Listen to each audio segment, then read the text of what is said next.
Hi, it's Jenny Kovacs here, and I am sharing this very quick video with you today from my generic device. So I'm actually on my iPhone.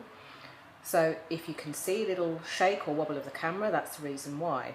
Now I'm just waiting for a private client appointment, and I suddenly realised something. This morning I had posted an answer to a question that I received from somebody about Facebook, specifically about Facebook, so sharing on social media. So I'm just going to read their question and I'm going to explain their answer on video. So their question is, people bang on about interacting on social media. I'm always at a loss as to how people will ask about something that isn't promoted.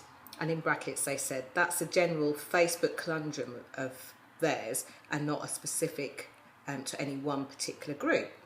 So what they're asking is, like, how will people ask about something? This is specifically for you if you have a business. You know, you might be a one-man band, you might be a bigger business.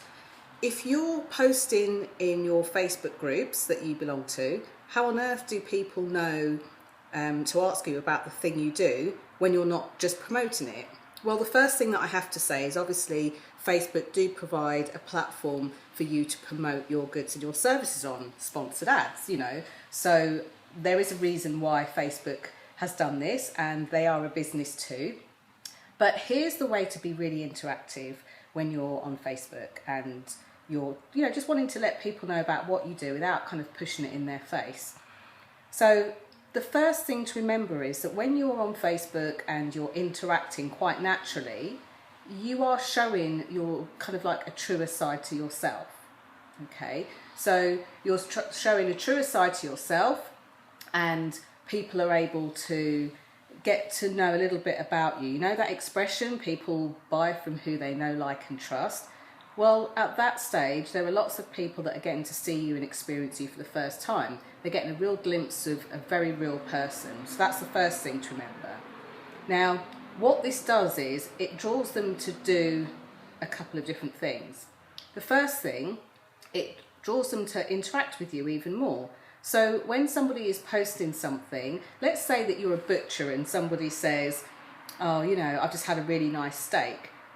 The propensity is normally that you will say, oh yeah, and I'm a butcher and I sell really great steak. Well, rather than going straight in like that, why not interact with them a little bit? Why not ask them, you know, how they like their steak cooked, what sauce they had it with, you know, what else do they eat it with, that kind of thing.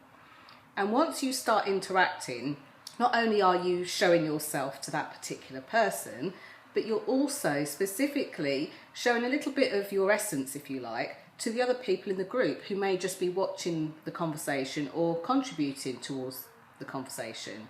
It might be that you give a tip that, you know, with steak, the best time to eat it is this time, or the best way to cook it is this way. You can say all of that while showing your knowledge and without having to say, but I'm a butcher, come and get your steak from me. So I hope that that answers that piece. Now the second piece is, sometimes, especially when we've got businesses, we're really tempted to show ourselves as professional. And by professional, we sometimes might think that that means answering every single bit of a question that somebody puts and letting them know numerous times that that's what you do for a living. When actually, when they get to see the person behind the scenes, again, it builds up even more of that know, like and trust factor. And it builds up confidence in them with you. And that's really important to remember and often overlooked. And the third thing is, have you ever, come on, be honest, right? Have you ever been on, say, Facebook or LinkedIn or any of the social media sites and seen somebody post something that's great and thought, oh, I want to know more about them? Or quite conversely, seen somebody post something that's a little bit dubious, maybe it's a bit harsh, maybe you don't like their opinion, maybe you think, ouch, bitch, you know, whatever the thing is.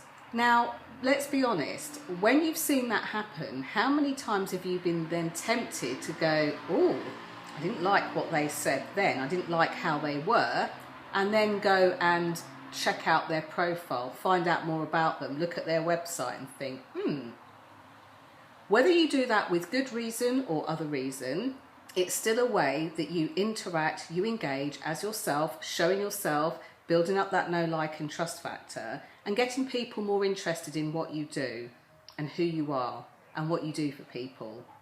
So I hope that answers the question. And by the way, please subscribe to this channel because there's so many more video tips coming and many more that have gone on. But also, one thing that I won't ask you to do on this occasion is, I won't ask you whether you've ever sought somebody out on social media because of something they said that you perhaps didn't like. I'll leave that as our secret. So that's it for now, and until the next video, I'll see you next time. Bye for now.